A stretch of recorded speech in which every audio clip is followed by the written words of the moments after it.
Assalamualaikum warahmatullahi wabarakatuh. Bismillahirrahmanirrahim. Alhamdulillahirabbil alamin wal aqibatu lil muttaqin wala udwana illa 'alal zalimin. Wassalatu wassalamu ala asyrofil anbiya'i wal mursalin sayyidina Muhammadin wa ala alihi washabihi ajmain. Amma ba'du. Rabbi shrah li sadri wa yassir li amri wahlul 'uqdatam min lisani yafqahu qawli. Rabbi zidna ilman warzuqna fahman birahmatika ya arhamar rahimin. Pertama-tama, perkenalkan, nama saya Siti Nur Anggraini dari program studi Pendidikan Agama Islam kelas 2A. Di sini saya akan mempresentasikan mata kuliah Islamic Worldview dengan dosen pengampu yaitu Dr. Haji Ahmad Alim LCMA yang semoga selalu disehatkan oleh Allah Subhanahu wa Ta'ala. Baik, langsung saja. Materi yang pertama yaitu Islam sebagai pandangan hidup.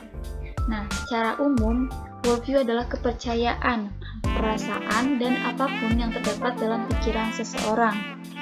Adapun pandangan hidup Islam adalah fikriyah atau kepercayaan yang berdasarkan pada akal yang asasnya adalah tauhid atau syahadat yang terbentuk dalam pikiran dan hati setiap muslim dan berpengaruh terhadap pandangannya tentang keseluruhan aspek kehidupan, terutama tentang realitas dan kebenaran.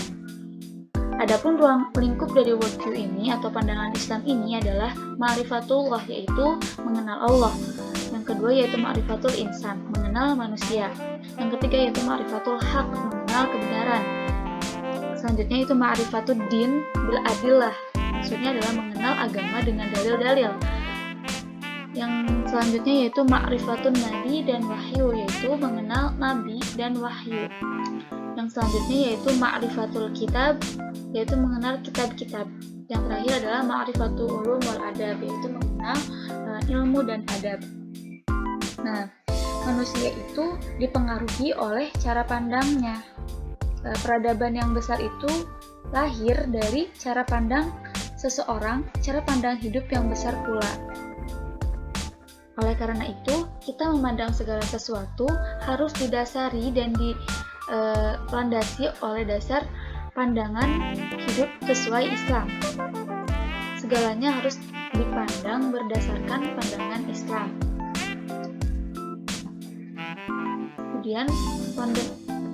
Kemudian poin-poinnya dari presentasi ini adalah konsep wahyu. Yang pertama, yang kedua konsep kebenaran, yang ketiga konsep Tuhan, yang keempat konsep ilmu, yang kelima konsep manusia, dan yang terakhir adalah problematika epistemologi barat. Yang pertama, konsep wahyu. Nah, wahyu ini secara bahasa memiliki arti yang banyak, yaitu al-isyarah syariah, yaitu isyarat yang cepat, al-kitabah tulisan, al-maktubah tertulis, ar-risalah pesan, al-ilham al-alam, al-khafi yaitu pemberitahuan yang bersifat tertutup dan tidak diketahui pihak lain, al-kalam al-khafi asy-syar'i yaitu pembicaraan yang bersifat tertutup dan tidak diketahui pihak lain.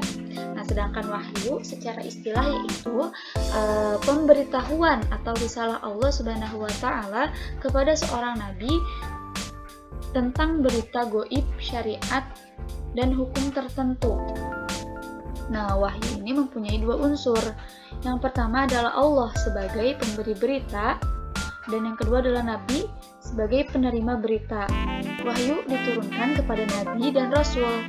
Jumlah Nabi berjumlah 124.000 dan Rasul berjumlah 313 yang disebutkan dalam Al-Quran hanya 25. Itu semua telah Allah beri wahyu dan telah menyampaikan risalah wahyu tersebut kepada umat.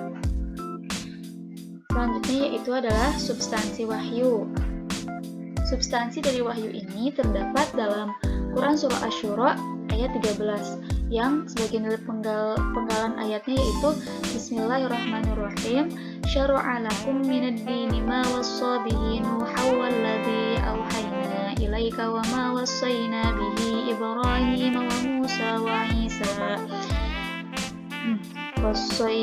وما وصينا به إبراهيم وموسى وعيسى أن أقيموا الدين ولا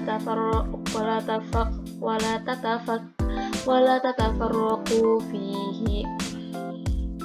yang artinya dia Allah telah mensyariatkan kepadamu agama yang telah diwasiatkannya kepada Nuh dan apa yang telah kami wahyukan kepadamu Muhammad dan apa yang telah kami wasiatkan kepada Ibrahim, Musa dan Isa, yaitu tegakkanlah agama, keimanan dan ketakwaan dan janganlah kamu berpecah belah di dalamnya. Quran Surah Asy-Syura ayat 13. Dalam Quran Surah Asy-Syura ini menjadi substansi dari wahyu. Semua nabi itu agamanya sama, yaitu Islam. Islam merupakan agama semua nabi dan rasul. Islam itu sebagai persatuan agama, bukan pluralisme agama. Materi yang kedua yaitu konsep kebenaran.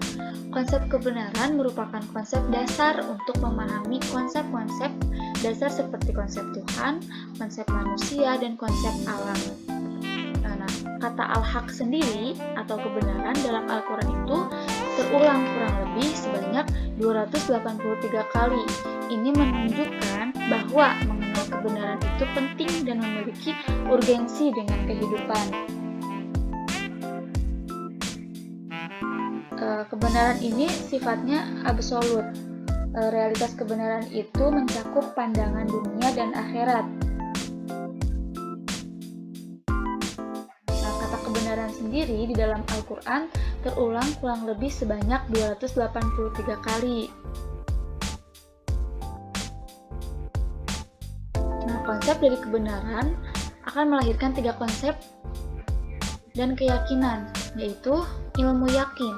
Yang dimaksud dengan ilmu yakin yaitu adalah keyakinan yang diperoleh dari pendengaran. Misalnya seperti kita mendengar sesuatu dan kita meyakininya. Nah, itu disebut dengan ilmu yakin. Kemudian ainul yakin yaitu keyakinan terhadap sesuatu yang kita lihat. Dan hakul yakin yaitu keyakinan terhadap sesuatu yang diperoleh setelah dilakukan dan dirasakan langsung. Jadi hakul yakin ini ketika kita telah melalui ilmu yakin dan ainul yakin, kemudian kita mengamalkannya, mempraktekannya sendiri. Kita melihat, kita mendengar, lalu kita melakukannya. Itu disebut dengan hakul yakin. Nah, ilmu akan menjadi hakul yakin ketika sudah dicicipi atau telah dilakukan, diamalkan. Konsep kebenaran dalam literasi Islam sifatnya absolut dan sempurna, tidak perlu diragu-ragukan, tidak perlu ada perubahan, dan tidak perlu ada penambahan dan pengurangan. Materi selanjutnya yaitu konsep Tuhan atau ma'rifatullah. Nah, konsep Tuhan ini adalah dalam agama Islam itu adalah qul huwallahu ahad, yang artinya adalah Allah itu Maha Esa. Nah, inti dari konsep kebenaran ini adalah konsep Tuhan ini adalah tauhid bagi umat Islam, yaitu mengesakan Allah seperti yang terkandung dalam Quran Surah Al-Ikhlas ayat 1-5. Konsep Tuhan dalam Islam intinya adalah la ilaha illallah.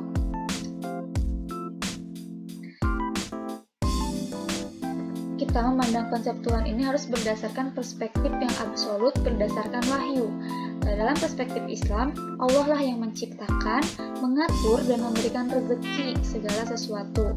Ketika sudah ma'rifatullah, maka kita berkewajiban untuk beribadah kepada Allah. Oleh karena itu, hubungan antara rububiyah dengan uluhiyah Allah tidak dapat dipisahkan, dan Allah memiliki asma wa sifat. Allah memiliki nama-nama yang indah, yang agung, yang Allah itu tidak menyerupai sesuatu apapun. Laisa kamitslihi syai'un. Yang selanjutnya yaitu adalah konsep ilmu dan klasifikasinya. Nah, para ulama menjadikan ilmu menjadi pilar dan suatu peradaban. Bahkan kata Imam Syafi'i, thalabul ilmi afdalu min sholatin nafilah. Mencari ilmu itu lebih afdol dari sholat sunnah, karena ilmu ini menjadi asas bagi kehidupan. Kata ilmu berasal dari kata alama yang berarti tanda, petunjuk, pilar, dan indikasi. Ada sekitar 750 kali kata alama dalam Al-Quran. Sedangkan pengertian ilmu dalam perspektif Islam menurut para ulama yaitu annal ilma maqama alaihi dalil, yaitu artinya ilmu adalah segala sesuatu yang berdasarkan dalil.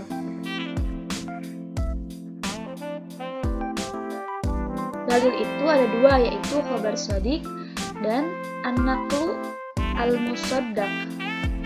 Yang maksudnya adalah informasi yang benar yang datang atau dinukil dari Al-Quran dan hadis dan penelitian yang akurat.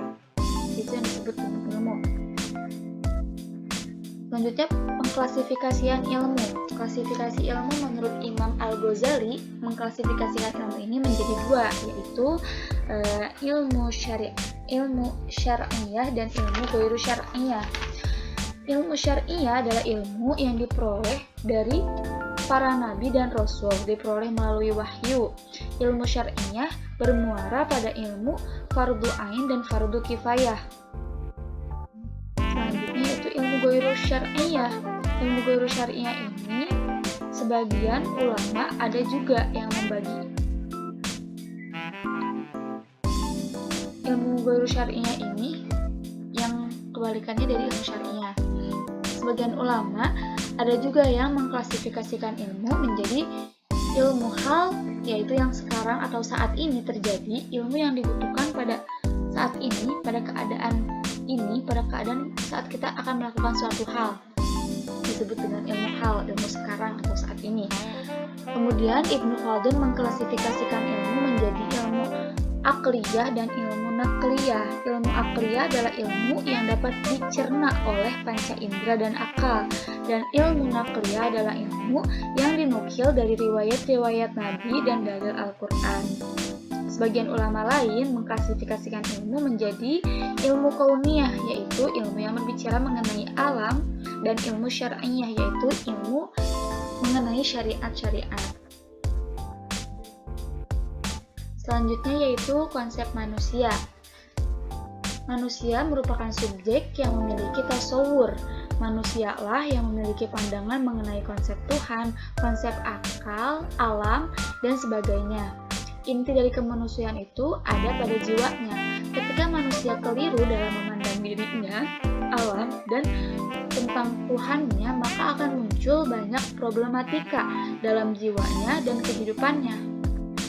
Problem dalam diri manusia itu terjadi karena dirinya sendiri, yaitu dosa yang ia perbuat, yang menyebabkan hati manusia menjadi keras, berkarat, dan menghitam. Nah, jiwa manusia ini terdiri dari 3 unsur pokok. Hakikatun nas, yaitu terdiri dari 3 unsur pokok. Yang pertama adalah akal. Nah, akal ini jika dididik dengan benar sesuai dengan syariat Islam, maka akan menghasilkan ilmu. Kemudian adalah syahwat. Syahwat jika dididik akan menghasilkan kesucian. Nah, kalau syahwat ini apabila tidak dikontrol, maka syahwat ini akan merusak terhadap jiwa manusia itu. Yang ketiga yaitu godok atau emosi atau marah. Selanjutnya adalah problematika epistemologi Barat. Nah, peradaban Barat. Nah, tujuan kita dari mempelajari pemikiran Barat bukanlah untuk meniru atau mencontoh pemikiran mereka. Akan tetapi, tujuan mempelajarinya yaitu agar kita dapat mengkritisi dan agar kita dapat selektif dalam menilai sesuatu.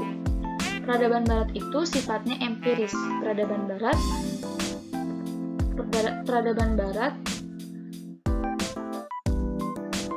sifatnya empiris. Pemikiran Barat memisahkan agama dalam kehidupan.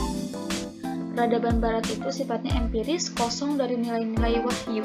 Mereka mengukur segala sesuatu berdasarkan panca indera saja. Inti dari peradaban Barat adalah peradaban yang dibangun dari nilai-nilai sekularisme dan liberalisme, yaitu pembebasan masyarakat dari cengkeraman agama. Pemikiran Barat memisahkan agama dari kehidupan, dan ini berbahaya bagi kehidupan.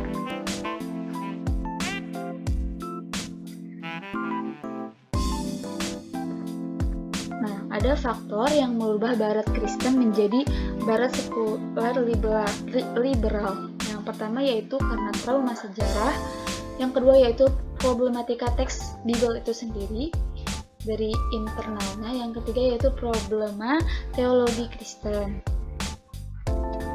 Kemudian ada inti kebudayaan Barat. Inti dari kebudayaan Barat ini ada 4, yaitu kepercayaan berlebihan terhadap panca indera, di mana mereka itu terlalu berlebihan dalam kemampuan panca indera mereka gitu. Yang selanjutnya yaitu kelangkaan rasa keagamaan dan keharmonian.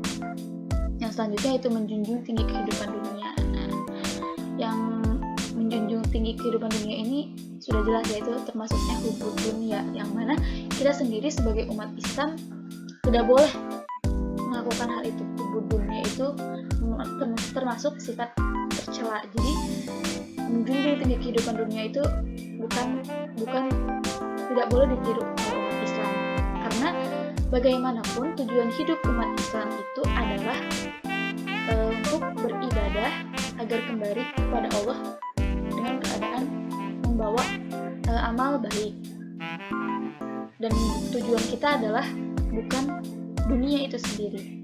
Yang keempat yaitu memiliki rasa patriotisme. Selanjutnya yaitu trauma Barat terhadap Islam. Yang pertama yaitu pendudukan Spanyol pada tahun 711 sampai 1492. Yang kedua yaitu pengepungan Vienna pada tahun 1529 dan 1683. Kemudian yaitu penaklukan Konstantinopel pada tahun 1453. Dan yang terakhir adalah Perang Salib atau penaklukan Yerusalem. Mungkin sekian yang dapat saya sampaikan. Kurang lebihnya mohon dimaafkan apabila banyak kesalahan dari yang saya ucapkan. Sekian dari saya.